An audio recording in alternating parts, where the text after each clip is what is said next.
SLT Mobitel Home Broadband සමගින් non-stop ගමනකට data බෝවන්. SLT Mobitel Home Broadband සමගින් non-stop ගමනකට data බෝවන්. දසන කාන්ති චූර්ණය සහිත lever ආයුෂ් දන්තාලේපය දත්වල ඇති ප්‍රශ්න 10ක් වළකයි.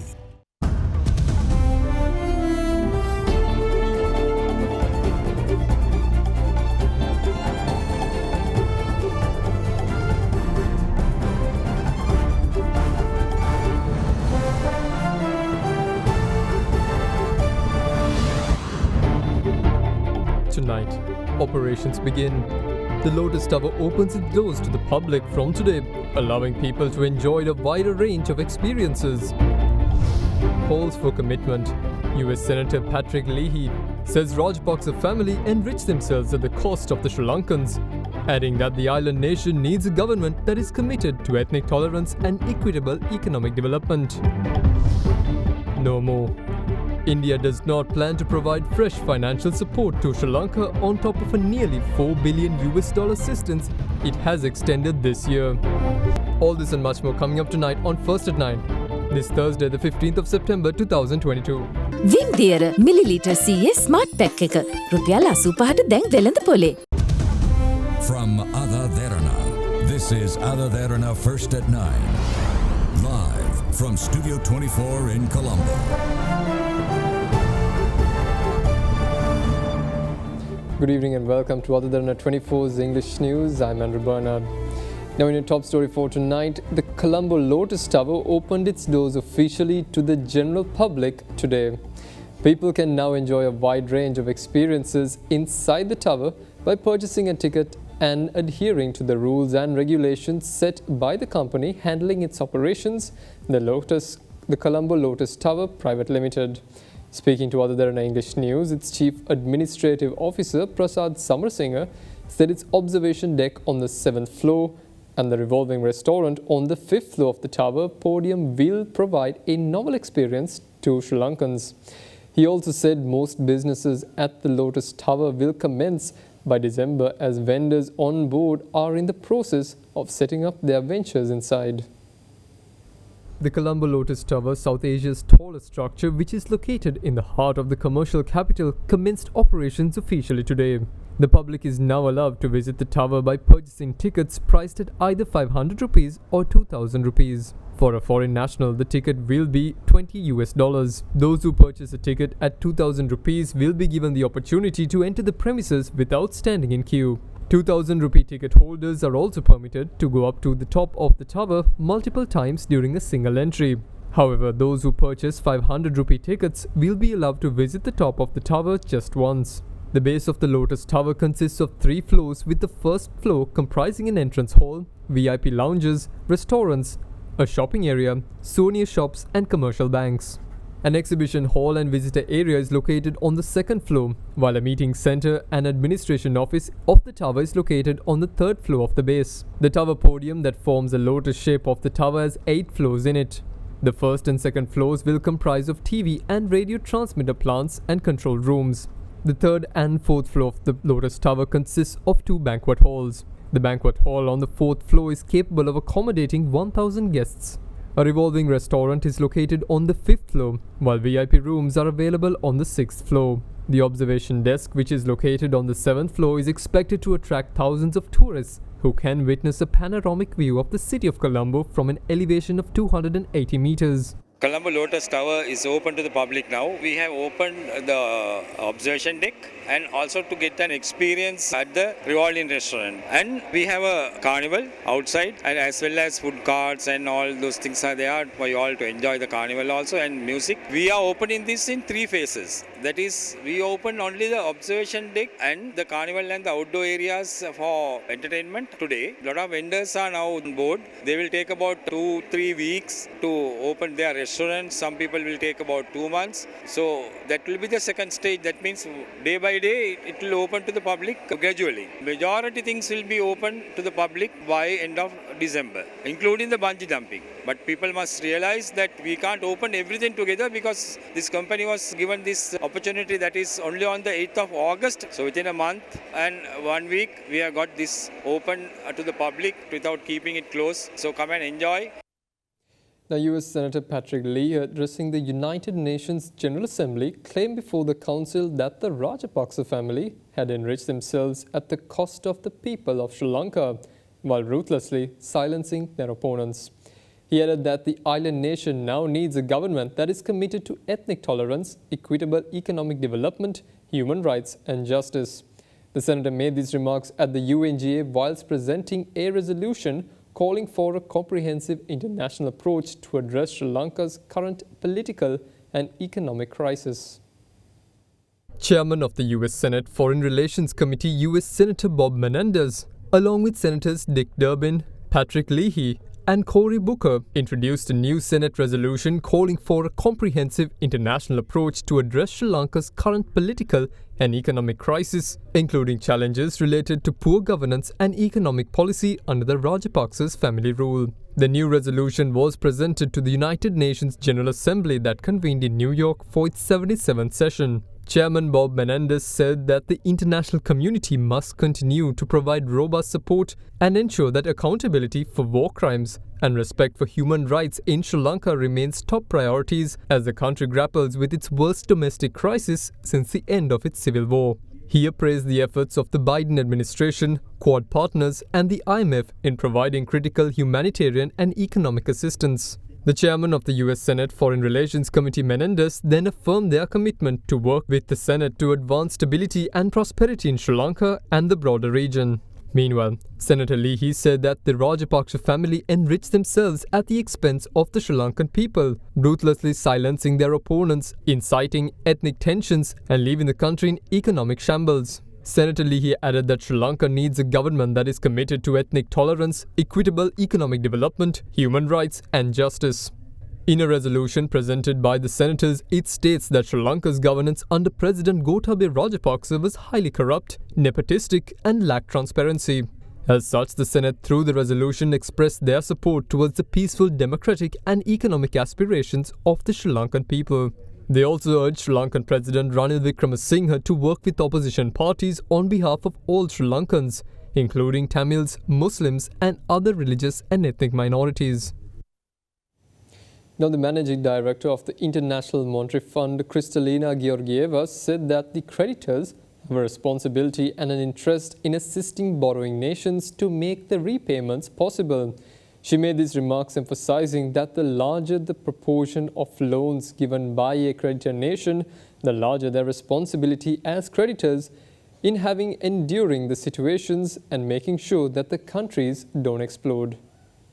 My message to the large creditors, to China, to the private sector, to all those that have been there providing financial resources for countries, is that the larger your share is, the bigger your responsibility and the bigger your interest. It is in your interest as creditors to prevent a problem from exploding. Yes, you're right to call on us, on the IMF and the World Bank. We are discussing with David Malpass how we can structure that engagement with the large creditors. On Sri Lanka, there are 3 large creditors, Japan, India, China. We are very hopeful to see an engagement from the public side that comes quickly, and then of course looking at all the parameters, bringing the private sector on board. But what is common is that we are not quite recognizing the urgency to deal with these problems. And we know what has to be done. One, you need that transparency. Please show me the whole thing, not just the tip of the iceberg. 2, we need rules that provide equal treatment for creditors. 3, we need an organizational setup that brings creditors together. And 4, we need political will in the countries to work with the creditors, to work with us, to work with other institutions, and then be decisive in equal treatment for everybody. Now, it is reported that India does not plan to provide fresh financial support to Sri Lanka on top of the nearly $4 billion assistance it has extended this year. Reuters reported that an Indian government source with direct knowledge of discussions with Sri Lanka said that they have already given $3.8 billion worth of assistance, and now it is all about the IMF, adding that the countries can't keep giving assistance. A Sri Lankan government source has told Reuters that India's decision was not a surprise and that New Delhi had signalled to them a few months ago that these would be little further large-scale support forthcoming.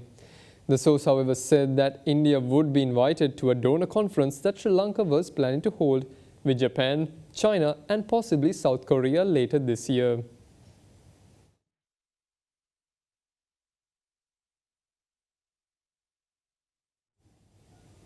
Now, Fitch Ratings earlier today slashed its growth forecast of the Indian economy to 7% from 7.8% for the fiscal year 2023.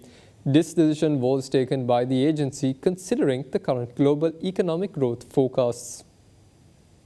Considering the macroeconomic developments worldwide, Fitch Ratings slashed its global forecast of the Indian economy for the year 2023 from 7.8% to 7%. The ratings agency expects growth in the year 2024 to slow down further to 6.7% from the previously projected 7.4%. Fitch also cut the global growth forecast to 2.4% for 2022 from 2.9% in view of the European gas crisis, high inflation and a sharp acceleration in the pace of global monetary tightening that is taking a heavy toll on economic prospects. According to the agency's latest global outlook, the Eurozone and UK are now expected to enter recession later this year.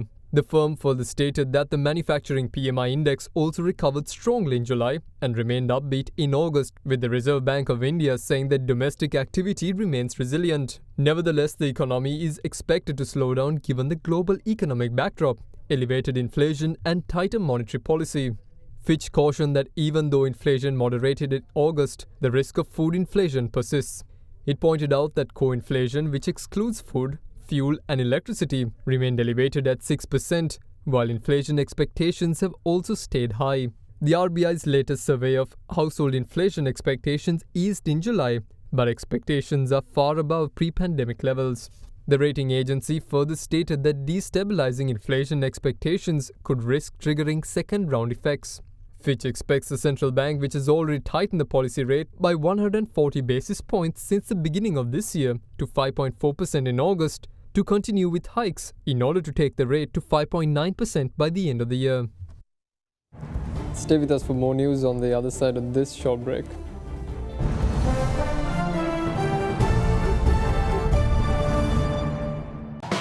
කාලගුණය කොහොමුණත් rhino නං වාලට safe තමයි මුළු ගෙදරම. Rhino Cement Roofing Sheets. Then you know Rhino. I know. Big 3. Uber Eats මගින් ඉදිරිපත් කරන ආදරයෙන් අවශ්‍යතා ඇතියට අත්‍යවශ්‍ය භාණ්ඩ පරිත්‍යාග කිරීමට වේදිකාවක්.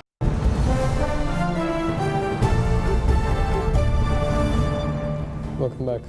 Now, the FAO and the Ministry of Agriculture signed a memorandum of understanding today on the distribution of fertilizer to paddy farmers in the country. The MOU was signed by Representative for Sri Lanka, Vimalendran Sharan, and the Secretary to the Ministry of Agriculture, Rohana Pushmakumara. In a statement, the FAO said that they are procuring urea and the triple super phosphate fertilizers to improve the production of the upcoming cultivation seasons and strengthen food security in the country as a food and agriculture organization of the United Nations through the support of its partners. They said the MOU signed today provides a framework for the selection of beneficiaries and distribution of the essential agricultural inputs for paddy farmers in the country through the Ministry of Agriculture.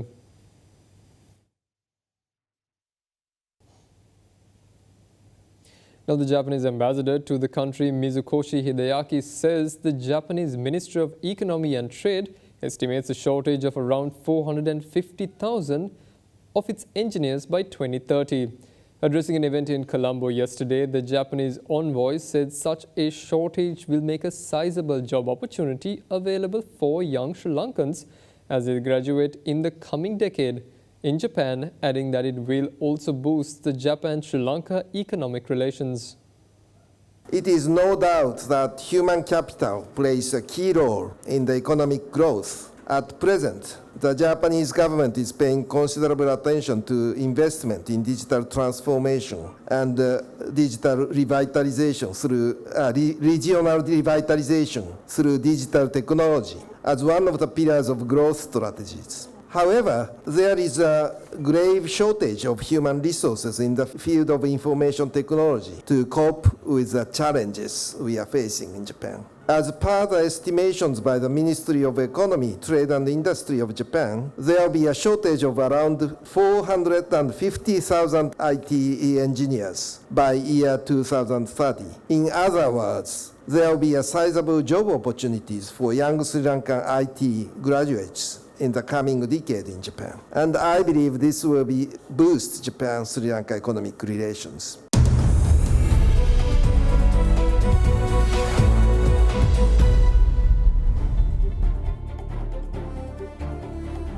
Welcome back.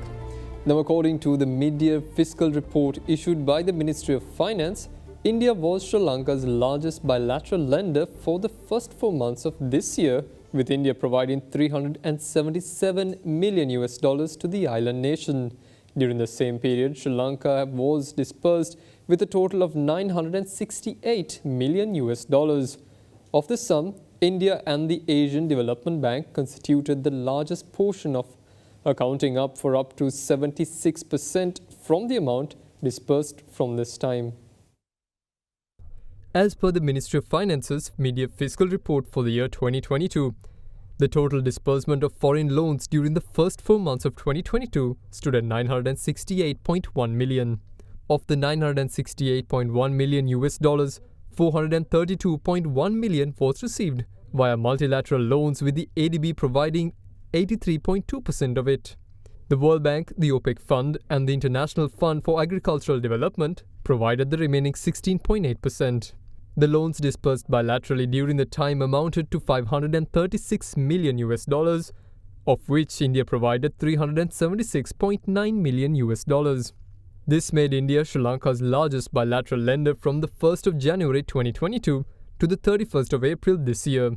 The majority of these funds were disbursed to the power and energy sector, which used up $402.7 million. The second largest disbursement was made towards the development of roads and bridges, which utilized $208.5 million, followed by health and social welfare, which utilized $106.3 million. According to the Department of External Resources, at the end of April 2022, 47% of Sri Lanka's total outstanding debt was from market borrowings, with 10% each owed to Japan and China and 2% to India. By the end of April 2021, Sri Lanka owed China $3.39 billion, Japan $3.4 billion, the Asian Development Bank $4.4 billion, and India $859 million. However, with the economic crisis unfolding in Sri Lanka, India has now provided approximately $4 billion in financing. This included a $500 million credit line for fuel and a $1 billion credit line for other imports, including food, medicine, and industrial raw materials. In addition, India has also delayed about $200 to $300 million in import payments due under the Asian Clearing Union, allowing the central bank to use it. The Sri Lankan stock shot up today, crossing the 10,000-point psychological benchmark to hit a 5.5-month high, pushed by John Keel's and banking shares with strong foreign inflows. The all-share price index gained 1.6% or 158.26 points to 10,072.38, its highest since the 28th of March. The main index, ASPI, has gained 11% in September so far, after gaining 17.3% in August. The more liquid S&P SL20 index ended 2.28% or 72.44 points, up at 3,252.23. The market saw a net foreign inflow of 792 million rupees on Thursday. The net foreign inflow so far this year is 5.76 billion rupees, after 7.15 billion rupees of the net offshore buying in the last 23 consecutive sessions amid positive sentiment over an IMF deal. The market also saw a turnover of 5.3 billion rupees, the highest turnover in the last 7 sessions, Today's turnover is also higher than this year's average turnover of 3.21 billion rupees.